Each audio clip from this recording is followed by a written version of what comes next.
Just say no now before stuff gets really, really bad. You know, it's two things that kind of really chap my hide about this. They haven't caught anybody yet doing this. They haven't caught one person from boarding the plane yet. They've had the underwear bomber. They've had the guy with the fuse in his shoe get on. There's a group out there that intentionally tries to smuggle things on, and they actually smuggled a 1930s style Tommy gun onto a plane, and that wasn't picked up on the screening. So what good is it doing? It's training you that unbonded, unsworn, non-peace officers can violate the 4th and 10th Amendment and operate anywhere in the country. And it's training the American people and their children to line up at the Gestapo checkpoint. I agree. But I'm not blaming the TSA people. Well, I'll say this. It is a cop-out in the final equation to blame them. We should blame ourselves letting the Congress and the executive branch and the courts and the state governments put up with this. I agree. What can we do as a nation to do something about this? You know, that's an important question. When we come back in the next little short segment, I want to talk about some ideas I have for solutions. And then I want you to think during this little 3-minute break. You bet. And we can discuss that, because it's one thing to complain about this. One thing is people aren't flying as much.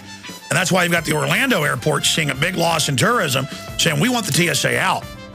And then maybe bring private groups in. There could be competition on who can do it in a better fashion. But again, the feds do not have the power to order that small children have their genitals grabbed by men and women. I mean, it's illegal. So it needs to stop. We'll be right back with our guest, Jeff Lewis. Stay with us. Jeffrey Lewis is our guest. He's a man who has both his arms and legs missing and is a motivational speaker and gets the once over and the twice over and the thrice over everywhere he goes. Solutions, we've got to get people elected that will curtail and back off what the TSA is doing, this federal power grab. We've got to get our state houses to pass legislation. And when Texas passed it in the House last year unanimously, and the Senate was about to just ban the TSA touching people inappropriately because it's already illegal, the feds threatened an armed blockade. Well, go ahead and do it then. I mean, that type of threat of pure tyranny, just go ahead and get it done now. Because let's get that out in the open. They could never have carried that out. Not like this is Libya. That would have exposed them. They would have had to back off. Kind of like if they're able to kick Rush Limbaugh off the air. They're going to get emboldened to shut everybody down. See, even though I'm up against Rush Limbaugh, I understand that. I understand if he went off the air, I'd get a lot more affiliates very quickly. But I don't want that, because it's at the expense of the First Amendment. So we hang together or hang separate. There are other things we can do. What are your ideas, Jeff, of what we can do here? Well, I got a very simple solution, actually. Every time my wife and I fly, we buy our tickets online, and we have to fill out a lot of very, very personal information just to get those tickets. Isn't that information available to the airlines? And wouldn't that tell them whether they need to pull me aside and give me the once-over? When I get to the airport, they say, hey, we got something here we need to talk to you about. Otherwise, let me go right on through. Sorry, your background's okay. You hop right on. That's right. If you don't have reasonable suspicion, then there is no excuse to mess with people. That is the basic common law the world over for thousands of years. Take this reported shooter who conveniently was killed over during the election, and Sarkozy's gotten a 10-point bounce out of it. It turns out for 2 years they knew all about it. Women had warned them, girlfriends. He'd gone to Afghanistan. They knew what he was doing and that he had guns. And they just let him do it. Oh, yeah. And the hard thing for me to stomach is the second, third, fourth, 15th, 20th, 100th time they check me over as if I've never been checked before. I mean, how many times do they have to check me over and say, hey, this guy's clean, let him go? Well, sir, as you know, they pull colostomy bags off people and say, what's this? I mean, I've had them ask me what a Canon camera is. It's got Canon on it. Looks like the classic 35mm camera. And I literally say, is that a joke? This has happened repeatedly. You know what that is. You know, I had contact with a woman who was detained because of she had separate breast milk, and she didn't want it to go through the X-ray machine. And they detained her so long that she missed her flight. This was like 50 minutes they held her, deciding what to do with this breast milk. They finally said, you either let us X-ray it or you have to dump it out. In the meantime, her baby is starving. So that's gone over the line. Oh, no, they make them drink it to prove it's theirs, or they make them breast pump it out to show them. You didn't hear about that a month ago? Oh, I did not hear about that. I'm not kidding. But, I mean, I think she would have been glad to taste it for him. I think she would have been more than happy to, but she stood there in that glass booth for 50 minutes while they were trying to decide what to do with her breast milk. It's all just training us to put up with anything. Jeff Lewis, what's the best website for folks to check out what you're doing? My website is don'tworryaboutme.com. Don'tworryaboutme.com. Hey, did you get uptick in speaking requests when we did that video on you? I've got a lot of hits. I haven't got any specific requests yet, but boy, I've gotten a lot of questions. Yeah, well, give your website out again. Don'tworryaboutme.com. All right. Well, hopefully we'll talk to you again, brother. God bless. Thanks, Alex. Hey. You are listening to GCN. Coming up, I've mentioned this, but it is a big deal because it's the plan for the United States. Sarkozy, prosecute and imprison readers of extremist websites. Also, we the people demand a full-scale investigation of the eligibility requirements of the President Obama to be president and run again for a second term. We're going to be talking about that coming to a head and more. I'm also getting into this shooting outside Orlando and how they're openly trying to create race war in this country with this tragedy. Obama is shameless, saying he looks like the son I never had, the poor guy that got shot. This is incredible.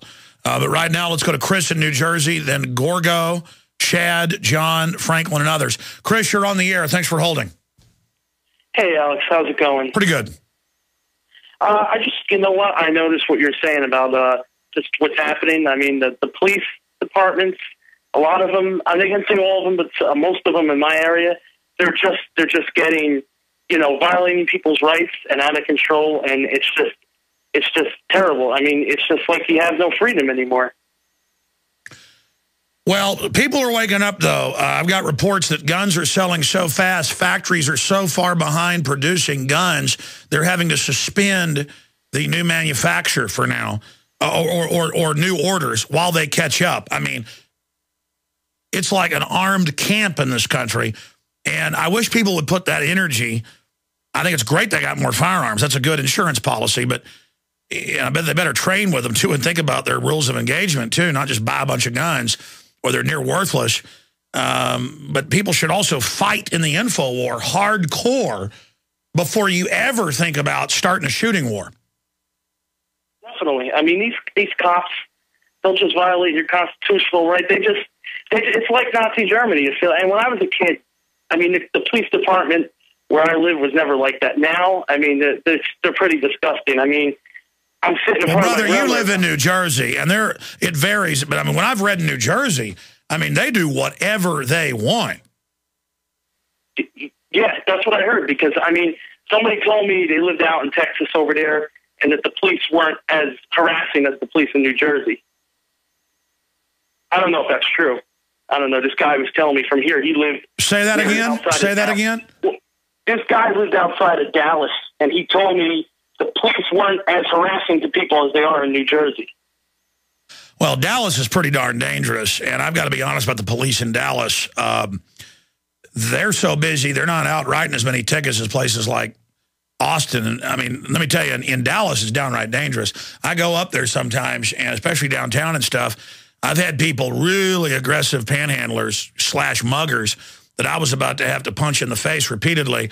And then all of a sudden a cop just pops out of nowhere. I mean, they're on it in Dallas. I'm not saying they're perfect, but I've actually been in Dallas, I don't know, 6 or 7, 8 times doing video shoots in the last decade where repeatedly I've got aggressive people to me and my camera guys trying to shake us down. And like a jack in the box, a cop just goes boing, boing, boing. I mean, you talk about Johnny on the spot in areas of Dallas, because Dallas has always been a pretty serious city. But, yeah, I know some areas you get a bad culture and the union gets in control. and you get really out-of-control police, and you get a culture of thugs. Also, it depends on where police work. When they work around really bad areas, they also tend to just get to where they see everybody as criminals. They get exhausted. Like the 6th Street cops, a lot of them.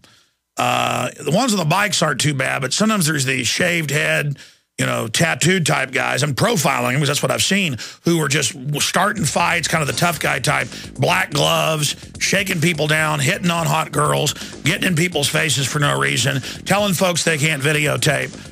And I've had some run-ins with them. And, I mean, you look at them, and I'm like, man, you're like a roid-head bouncer. And they're like, I was a bouncer. Better watch it, Jones. And, I mean, But, I mean, it's those types that just really make police look bad. More calls straight ahead. Stay with us. We are live into hour number 3, wide open phones today. Let me hit one news item, because I was just mentioning in the last segment, just to back up what I'm saying. You know, I'm neurotic about that. Here's a press release from Ruger, put out yesterday afternoon. Effective immediately, Ruger has stopped accepting firearms orders. The company says that they have had to temporarily suspend the acceptance of new orders. I got to stockpile more myself. After receiving requests for more than 1 million units in 1 month. That's one of hundreds of companies. This is keeping our economy going right here. Ladies and gentlemen, I did the numbers a month ago. The previous record for gun sales from like 1994, when Clinton was trying to ban semi-autos, that doubled in the 6 months before Obama got elected, and then continued, and then roughly doubled again, right at doubled, and then now more than doubled, and now the new numbers coming in, it has reached pandemonium. I want to warn the globalists, and I know they're spying, and they've got actuaries and computer algorithms. I know they know this. Let me explain something. You could steal the election from Ron Paul in Iowa, Maine, South Carolina, and Nevada, and then people said, oh, well, he's not winning, then I better go vote for somebody that is a winner. But he was the front runner up front. That's why they said he couldn't win and gave him the least amount of time. I mean, Ron Paul was the front runner. That shows that conservatives have woken up and are becoming constitutionalist.